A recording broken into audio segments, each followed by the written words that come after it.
Hi, welcome to a new episode of the ChileKnitz podcast. My name is Connie and this is a podcast about knitting. This episode in particular is gonna refer to my recent trip to New York, Rhinebeck. It's been a while since I recorded. The main reason is I've been dying on for the Barcelona Knits Festival. It's my first time vending at an event like this, so it's been quite the feat for me to be able to dye all the yarn that's needed for the festival. I've already mailed more than half of it, at least 80%, and it's already there, so I only have to bring a little bit in my luggage and I think we'll be okay. The reason it's taking me this long to dye all this yarn is because I dye from my kitchen and I basically only have like 2 hours to dye each day, and well, that makes me go a lot slower than I could if I had like a studio. So hopefully one day I'll be able to get to that, but for now that's how it's been, and that's why I haven't been able to podcast, because obviously since I've been dyeing yarn like a mad person and drying yarn and washing yarn and rescanning and all that stuff, I have not been able to knit as much. I was fortunate enough that I could finish my Sipila sweater. I have it here, I'm going to show you. I'm not wearing it because today is quite warm, and I'm sorry about the light fluctuations. There's this like sunny cloudy day here, and so the clouds come in and then it's, you know, it goes away and it comes back, so please bear with me with that. So this is my Sipila sweater. I'm super excited. I wore it at the Rhinebeck festival. You'll see in the videos that I'll show you that I'm wearing it. And I knit it out of my 100% superwash merino base, which is called Nube, means cloud in English, because it's squishy and very soft. And also to tell you a little bit about my trip, first of all, we flew to New York, JFK. We rented this car and we went to visit a friend of mine in Pennsylvania. Hi Barbara! She's kind enough to receive us at her place. We had a wonderful evening of cheese, pisco sour that I brought over, and some wine that Dennis, her husband, makes, which was wonderful. And then next day we went for a really nice walk. They live in this gorgeous area. Everything's green and there's a lot of trees and there's this creek. I fell in love with it. But then we left because we were gonna drive up to Rhinebeck. But it was a really great visit. So after that we went to Rhinebeck. We had rented a house with a few friends, Eric, Patricia and Christina and their spouses. Also Sandy came over to stay with us for a couple of days, and we really had a great time. The first day at the fair I met up with Jaime, who is my friend. He has a podcast as well. I'm gonna put all the details here while I speak. And we were basically all day together since we've been like anticipating it for a whole year. Well, the first day was obviously more like a recon day. We were walking around, looking at the places, the things that we might want to buy. We went to a podcaster meetup at 1 p.m. at the Hill, and when we saw a lot of people, I took lots of pictures. And well, in the evening we just went home, we knit. We just had this like recap. We all showed what we might have gotten if we got something, and we had an amazing time. I forgot to mention that the day before Rhinebeck is on a Saturday and a Sunday. I went to Needles Up event. It was hosted by the Legacy Knits girls, Sue and Chelsea. They invited me this year to help them out with the door. So I had done that last year and I had a lot of fun. So this year I went again. And it was also a lot of fun. They changed to a larger venue, so it was a lot more comfortable for everyone that was going. And Sue gave me this lovely couple of skeins of mohair that I'm going to show you now. And I'm super excited. I think I might know what I'm going to use these for. It looks a little bit lighter on the screen because of the changing lighting, but check out this softness. It's quite pink. I mean, it's only a little bit darker than you see it here.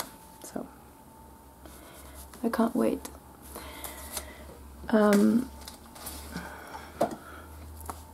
So going back to the Saturday, after the whole day we did the donut queue. There's this little donut shop up a hill. They make the most wonderful apple cider donuts. I mean, I've never tried apple cider donuts ever before, but I think that these probably are the best if there's any others, because while we were waiting in line, I was wondering why are all these people really waiting? This must be amazing. And so we got a lot of donuts to bring up to the house for everyone to try some, and they actually were incredible. It's probably the best thing I've ever had in my entire life. I know it's an exaggeration, but I think it's just like a cloud with apple cider flavor. It's just amazing. So we enjoyed one of those in the evening before going home. We brought a big bag with lots of them for our housemates. Danny was with me all along. He was filming. A lot of the footage that you're going to see on this episode is filmed by Danny, who kindly came with me and had the patience to stay with me all day in the fair while we looked at yarn. And then on the second day, we I met up with a friend from Chile that was coming over for her first time. So I took her to things that I knew that she was going to like, so she didn't have to walk around and sort of get lost in all the things that there are. I was a terrible enabler, I know. She bought a lot of things. I was, buy this, buy that, you're gonna love this, and I think she had a lot of fun. And then after that, well, we also met up with Jaime again, and after that we went home. We did a barbecue and we enjoyed the evening. It was a wonderful day. So basically that's it. I will obviously show you some footage and video that you'll be able to see probably at the end of the episode if you're interested. But I do want to show you a few things that I got from the fair, like the haul. It's not a very big haul because I have a lot of yarn, so I obviously have more yarn that I can knit in my entire life. But of course, I think at this point, when you have a lot of yarn, you become sort of collector. So I did buy yarn this time with purpose. So these are the things that I got. Well, Sue gave me that mohair. I got this mohair from Primrose yarn. I think I'm gonna use it for an Elton sweater. I have a colorway that matches this one really well. And the Elton sweater, Joji Locatelli sweater, that's mohair and fingering weight, in stripes. So I'm thinking this is gonna look really fun. I'd been eyeing that pattern for a long time, but I didn't have the mohair to knit it with. So now that I saw that, I was really excited. Red is my favorite color. I've never knit anything red for myself, so I can't really wait. Can't wait. Then, the first day I met up with Jaime, he kindly gifted me this hand-spun yarn that he made himself from fiber. I saw how he was spinning it in pictures, and I was like, is that mine? Of course I was joking. I never intended him to, pressure him to give this to me. I never thought he was going to at all. It was just joking. But he did, and when I saw it, I was so excited. You guys have no idea how soft this is. It is a fingering weight. I'm not really sure what I'm gonna do with it, but probably it's gonna be a shawl, and I'm gonna mix it with something else in the same colors. And it's merino silk blend. You guys, it's stunning. Totally my colors. I love it. Thank you, Jaime. And then I met up with my friend Debbie. We met each other through a Fibershare event thing that you sort of share fiber. You get someone to share fiber with, and someone gets you, and so you send and they send you, and it's very complicated. But she was the person that was supposed to send me. But we got to talking, and we got along really well, and so we became friends, and so I sent her yarn anyway. And then I told her I was coming to Rhinebeck. She's from Canada, and she said, oh, okay, I'm gonna go and we should meet. And obviously we met, and we were so excited. We were so happy to finally be able to sit next to each other and have dinner. She brought me a gorgeous skein of yarn that I love. Look at this, it's so gorgeous. She is a very talented dyer. This is her shop name. I'll put the name here anyway.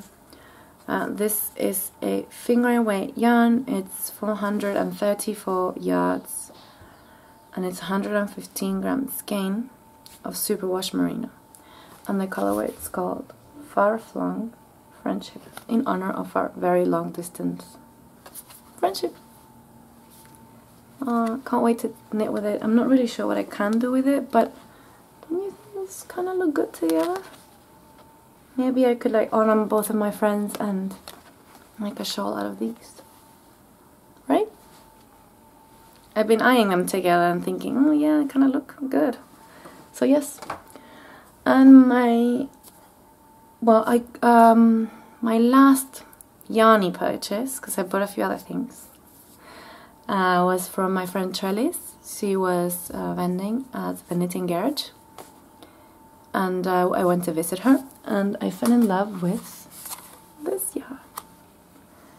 It's called Do You Trust Me? And it's inspired in the Aladdin movie. That makes total sense. Like when you know this fact, then you go like, oh yeah, that actually looks like Aladdin. And this is a 75% superwash merino, 20% nylon, and 5% gold stellina. You know, guys, I love sparkle, so I saw it, fell in love, I had to get it, and I got it signed. Yay! We took lots of pictures. I'll put a few here. And so there's one more thing that I want to show you that I really loved. Jaime knit a sweater for me. I asked him a few months ago if, I asked him, I have this group chat with the Spanish podcasting friends, and I asked if they knew anyone who would knit for me, because since I'm dyeing a lot, I don't really have time to knit samples of my yarn. And so Jaime, my friend, he said, oh, I will do that. So I sent him some yarn for himself so he could knit himself a sweater, and I sent him the yarn for this sweater. And it might knit a Zweig sweater for me. I will put a picture of it here because it's a little bit blown out, but you guys, it's stunning and it fits like perfect. He kind of really nailed it that way. He just is a very, very, very fast knitter, very good knitter. His technique is lovely, and oh my god, it's beautiful. I'm so excited. Thank you, Jaime. I can't, like, I've been wearing it like crazy. I'm just giving it a break because I'm going to Barcelona. I don't want to have to block it again before then, so I'll just leave it there for a few days before I go there. At the fair, non-yarny things, I found a pullover, or whatever it is you call this, with the logo of the fair. I have never gotten any souvenirs from there before, but since I'm not sure I'm gonna go next year, I thought it was appropriate that at least one of the years that I've been there, I get something to remind me of my time there, besides the yarn. And my last thing that I got is a ruler for your bracelet. I have two, one that I got from Patricia. I'll put a picture here of it. And then I got this pink one. It's kind of like a cheat sheet for reading brioche charts. So you've got like all the little details of how to read the charts if you ever encounter one. As you guys know, I really like brioche, so I thought it was appropriate just to have it. I'm not sure if I'm going to use it for what it's meant for, but I really like the color, and I kind of, well, it could come in handy at some point. I also got this lovely bag gifted to me by Sandy, who is the wonderful girl that makes these gorgeous bags. Look look at the inside. It's got neon pink half circles. It's absolutely stunning. It really looks a lot lovelier in person than it's looking in this photo. I can't wait to start new socks and put them in here. It comes with a gorgeous pin. I'm in love. I really am in love. She's so generous. Sandy, if you're watching this, I sent you skein a yarn and thanks, and it's in the mail. Hopefully you'll get it soon. And that's probably all of it. Of course I'm going to show you a lot of footage, so I'm sort of trying to keep it concise so this episode doesn't go like super long.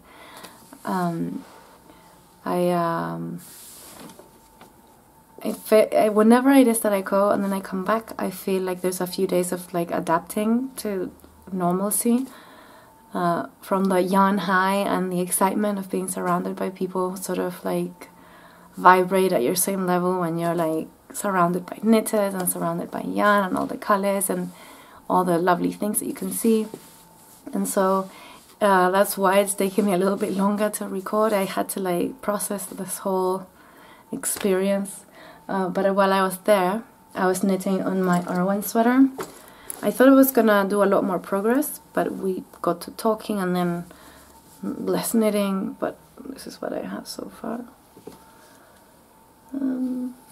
I'm almost done with the body before I start to do the ribbing. So I am hoping I can finish this before going to Barcelona. Today is Wednesday, the 31st of November, so tonight's Halloween. Yay! My favorite day ever. And I'm leaving next Thursday. So hopefully, like, I have 6 days to finish this. Probably less because I need to block it, but I think it's gonna be done. I'm gonna try and knit as fast as I can before we travel, and hopefully I can bring some knitting on the plane. I thought I couldn't, but I might just bring some needles that I don't really care much about, and if they just take them away, they'll just take them away, and I'll just read a book on the plane. Well, that's all, you guys. I showed you some of Daniel's socks in my last episode. Those have received no love whatsoever since I've been trying to get this sweater done. Probably after I'm done with this, I will my future knit, and I'm excited. It's a pattern by Stephen West. I want to knit. It's called Very Holy shawl, and it's a brioche shawl. I've been wanting to knit brioche for quite a while. It relaxes me to knit it. I don't know why. Some people get stressed about it, but I really like it. And I think I'm going to use the pink mohair and one of my skeins, because it's mohair one side and fingering weight the other. So I'm thinking about using the pink one for that. I think it's gonna look really fun. So hopefully, and that's gonna work out okay. I'm still deciding whether I use that or something else, but I'm kind of excited about it. Before I go, as you guys know, I'm going to Barcelona, and it's next week. I'm gonna try to record there so you guys can see what's going on. And when I come back, obviously I'm gonna record another episode. And from then on, I am really, really hoping that I'll be able to record more often. I won't have to dye so much, and so I will have more time to knit, and so I'll be able to show you guys more things. So keep your fingers crossed for that, and I hope to see you guys soon again.